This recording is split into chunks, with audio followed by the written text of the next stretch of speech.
Christmas Revelations. It's day 10, and our theme for today is Yet More Favour. Yesterday we understood in part that Mary had been given favour.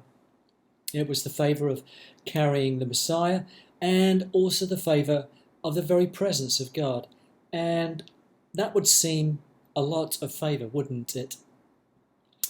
But before discovering more of what Luke has, let's pause and consider again Mary's situation. This time, let's compare it with the past. Luke 1, 26 through 29. In the 6th month, the angel Gabriel was sent by God to a town in Galilee called Nazareth, to a virgin engaged to a man whose name was Joseph, of the house of David. The virgin's name was Mary, and he came to her and said, "Greetings, favoured one, the Lord is with you." But she was much perplexed by his words and pondered what sort of greeting this might be. Now we're going to compare this with the past. Genesis 3:3.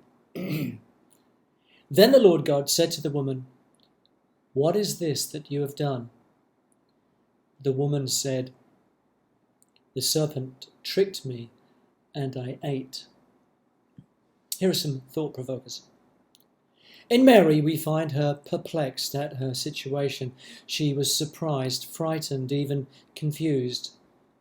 No wonder, right? She's approached by an angel. In contrast, we read about another woman, Eve, in Genesis, and she encounters a talking serpent. Both events catch the women off guard, but both have very different faith responses. What similarities or contrasts do you see between Mary and Eve? Here's some reflections.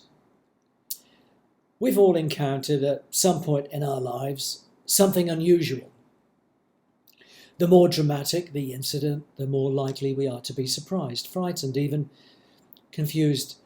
Of course, each of us probably don't think we have many connections with either of these women.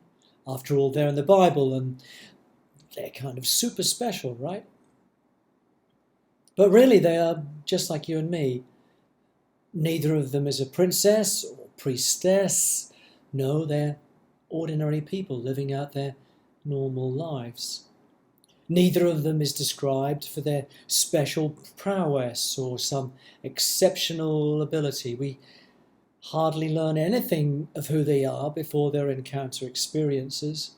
In the world's eyes, they are just plain people. Now, in the beginning, both these women had a connection with God.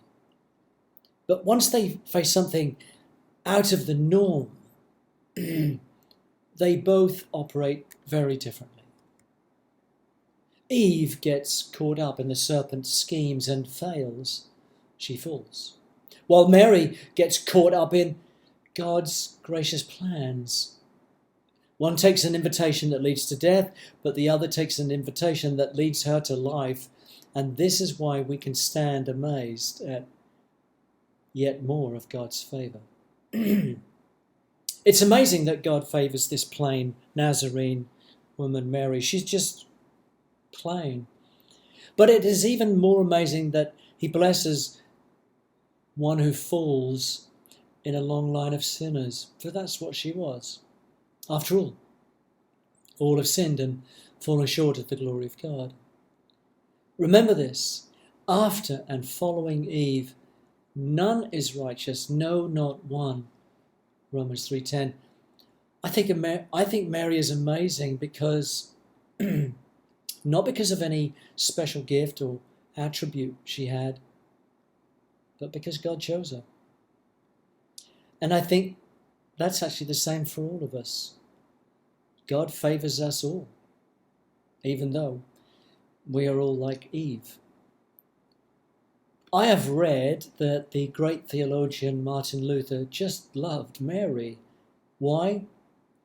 Because she stands for all of us. All of us who have no right to expect God's attention and favour, and yet are surprised to discover that God has chosen, elected, called, addressed and honoured each of us. What favour. God bless you. Have a good day.